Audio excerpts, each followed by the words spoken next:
episode of Tool Minute Tuesday. I'm your host, Hardscape Nate. Today we're going to be talking about a dynamic cone penetrometer. And many of you are going, what in the world is that? Well, let me take you back to the last week's episode where I told you I was passionate about compaction.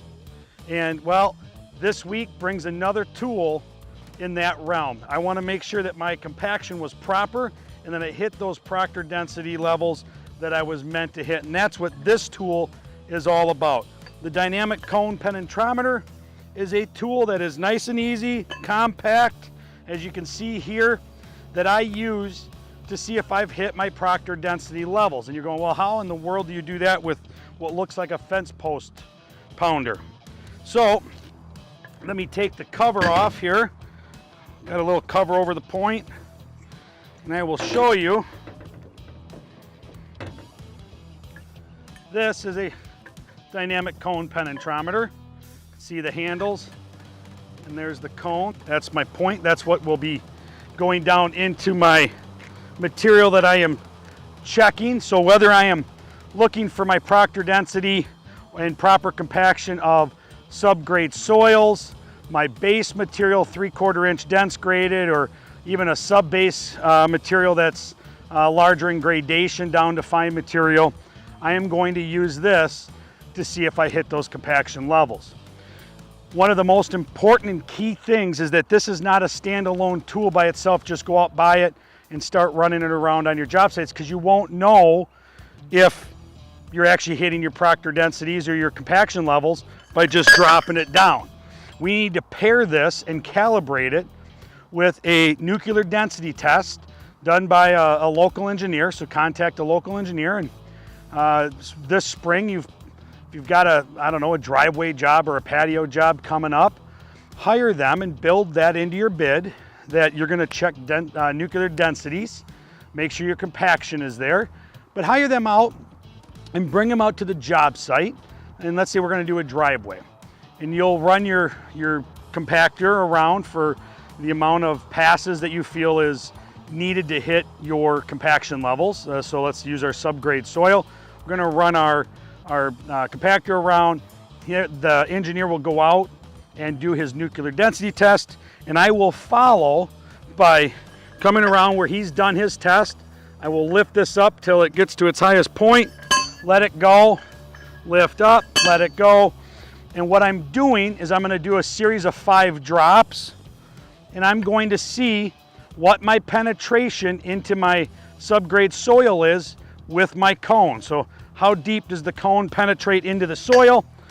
And I'm going to mark that, maybe etch it onto the cone, so I know how far that will go in based on that proctor density. So my engineer will say, you've achieved 98% proctor density, and I know that at 5 drops of my dynamic cone penetrometer, I get X amount of penetration. So now on every job for that type of soil that I was in, I know that that same number of passes with the compactor, using my dynamic cone penetrometer, I can go around and double check to make sure I've got proper compaction. And if I go too deep, if my penetration gets further than what it was on my test with the nuclear density equipment, then I need to run the compactor again. So you can do the same thing. Get your base material in, do your first round of lifts, do your compaction, have that engineer then do a nuclear density test on your base material, and now you've got a test again that you can go around and measure the penetration that the cone gets in your 3/4 inch dense graded material for your driveway. Now you've got a calibrated test for both your subgrade soil and your base material that you're most commonly using on your projects. And now this tool can be in your trailer for that hardscape crew, brings it out. You've got your one guy running his compactor around, getting the compaction, doing the proper overlap, the X amount of passes that you've done your calibration to.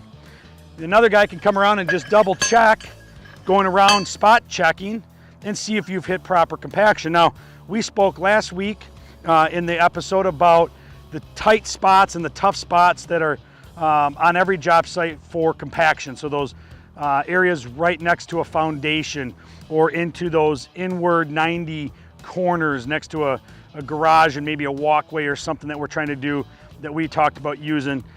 The pounder, the hand compaction.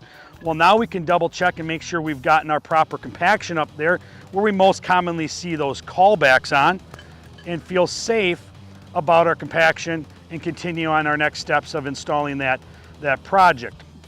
We eliminate or greatly reduce our chances of a callback by knowing where we are with our compaction levels, which is the #1 root cause of any pavement failure, tends to be in the compaction area. So this is a great tool, the dynamic cone penetrometer. If you have questions about it, where you can get one, trying to find one, how to calibrate it, enter the comments down below and I will respond as best I can and as soon as I can. If you've thought this has been informative, please hit the thumbs up like button, hit that subscribe button, and hit that bell next to it to be notified of any more Tool Minute Tuesdays, Contractor Corner episodes coming up, and don't miss a thing. Again, thank you everybody for watching and have a great 2019 season.